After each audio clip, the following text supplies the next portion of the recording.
watu wa Kenya wote kwa jumla tumempoteza memba yetu mmoja mkubwa sana wa Roots Party ambayo anaitwa huyu Katana. Katana yeye ni member, official member.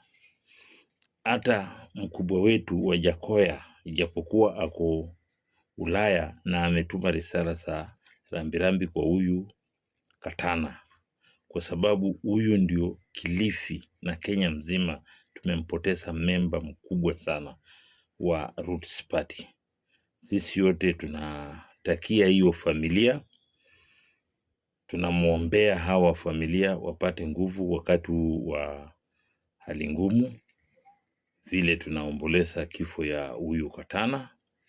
Roots Party wote tunampa heshima kuu kwa huyu Katana, kwa sababu yeye ndio alikuanga mwanachama wa Roots Party mkubwa, na Kenya mzima sisi tunaomboleza.